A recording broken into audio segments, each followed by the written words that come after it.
السلام علیکم ناظرین، امید ہے کہ آپ سب بخیر و عافیت ہوں گے۔ آج ہم اردو زبان کی تیسری کا ایک اور سبق پڑھنے جا رہے ہیں۔ یہ سبق نمبر 27 ہے، اسی کا دوسرا حصہ ہم پڑھیں گے۔ سبق کا پہلا حصہ ہم نے کل پڑھ لیا تھا اور نمبر 5 سے باقی رہ گیا تھا، تو چلیے بلا تاخیر اس سبق کو شروع کرتے ہیں۔ بسم اللہ الرحمن الرحیم۔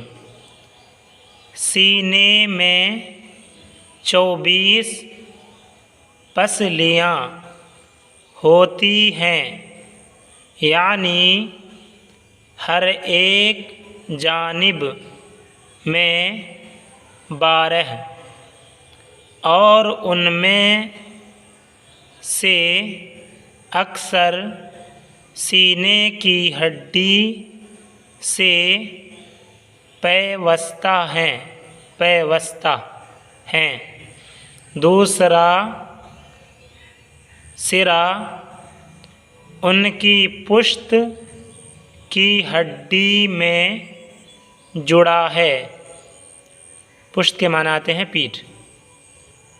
پشت کی ہڈی کو ریڑھ بولتے ہیں۔ ریڑھ پڑھیے گا۔ پشت کی ہڈی کو ریڑھ بولتے ہیں۔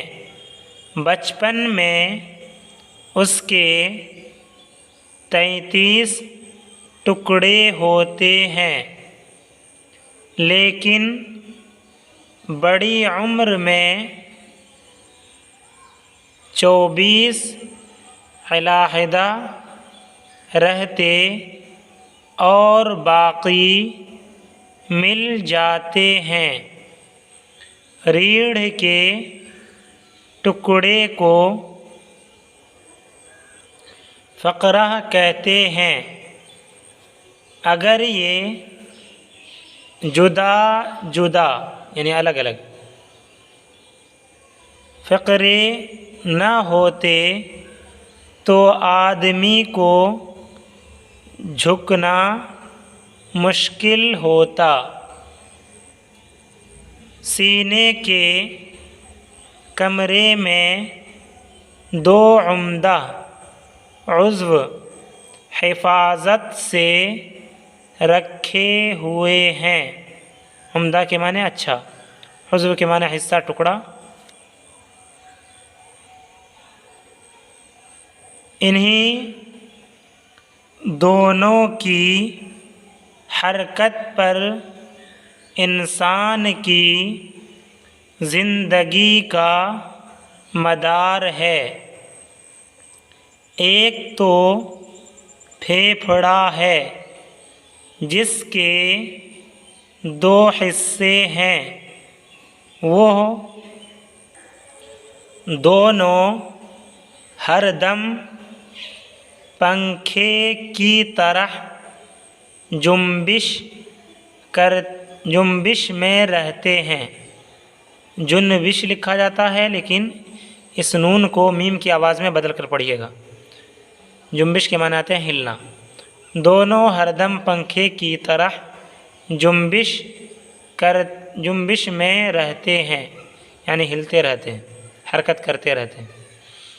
اسی جنبش سے آدمی دم لیتا ہے۔ دوسرا اعلیٰ عضو دل ہے، جو پھیپھڑے کے نیچے سینے کے وسط میں رکھا ہوا ہے۔ جو پھیپھڑے کے نیچے سینے کے وسط میں رکھا ہوا ہے۔ وسط کے معنی آتے ہیں بیچ۔ اس کی حرکت سے تمام جسم کے اندر خون رواں ہوتا ہے۔ رواں ہونا، جاری ہونا۔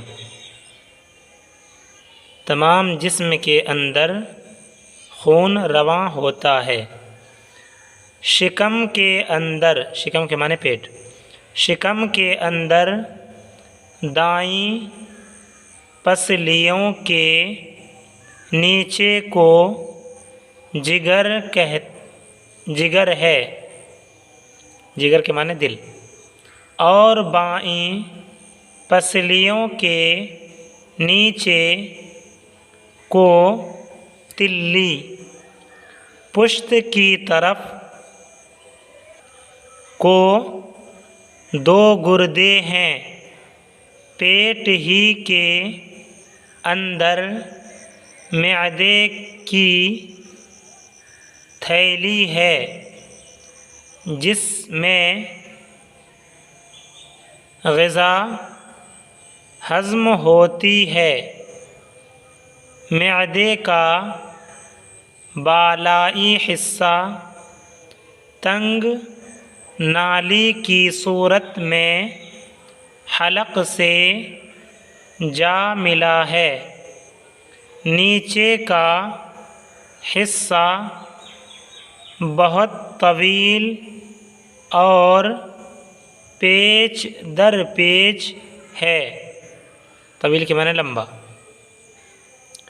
اسی کو آنتیں بولتے ہیں۔ نون کے ساتھ لکھتے ہیں لیکن نگنا پڑھیے گا اس کو، آنتیں بولتے ہیں۔ ہاتھ شانہ کی ہڈیوں سے پیوستہ ہیں اور ٹانگیں کولہے کی ہڈیوں سے۔ ان دونوں کے حصوں میں مطابقت پائی جاتی ہے۔ بازو کے مقابلہ پر ران ہے، بازو کے مقابلہ پر ران ہے، کلائی کے جواب میں پنڈلی، پہنچے کے نمونہ پر ٹخنا، پہنچے کے نمونہ پر ٹخنا، ہتھیلی کے قرینے پر تلوا۔ اسی طرح دونوں میں 5 انگلیاں ہیں، ہر ایک ہاتھ اور ہر ایک ٹانگ میں 30 ہڈیاں ہیں۔ آدمی کے تمام بدن پر جلد بطور غلاف، با پر زبر پڑھیے گا، بطور غلاف کے مڑھی ہوئی ہے۔ مڑھنا کہتے ہیں کہ چمٹ جانا کسی چیز سے اور اس کو اپنے قبضے میں قابو میں رکھ لینا۔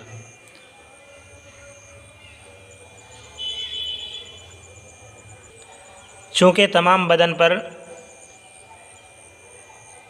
چمڑے کی ایک غلاف ہے جو انسان کے گوشت پوست اور ہڈیوں کو اچھی طریقے سے سمیٹے ہوئے ہیں، اسی لیے کہتے ہیں بطور غلاف کے مڑھی ہوئی ہے۔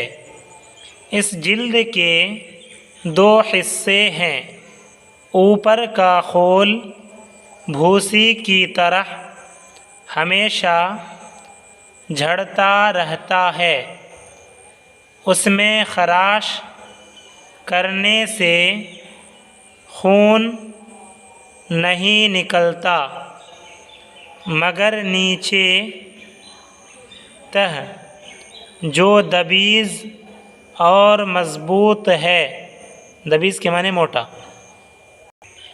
جو دبیز اور مضبوط ہے، اگر زخمی ہو جائے تو لہو جاری ہو جاتا ہے، لہو کے معنی خون۔ تن کے اندرونی طرف، تن مانے بدن، تن کے اندرونی طرف میں بھی ایک غلاف چڑھا ہوا ہے، مگر وہ کھال بہت نرم و نازک اور سرخ، نرم و نازک پڑھیے گا، نرم و نازک نہ نہیں پڑھنا ہے بلکہ نرم و نازک، وہ کھال بہت نرم و نازک اور سرخ ہوتی ہے اور ہمیشہ تر رہتی ہے، تر مانے بھیگی، بھیگا، اور ہمیشہ تر رہتی ہے، یعنی وہ کھال بھیگی ہوئی رہتی ہے، جیسے منہ کے اندر کی کھال ہے۔ غرض کھال کے اندر گوشت، خون، رگیں، پٹھے اور ہڈیاں پوشیدہ ہیں۔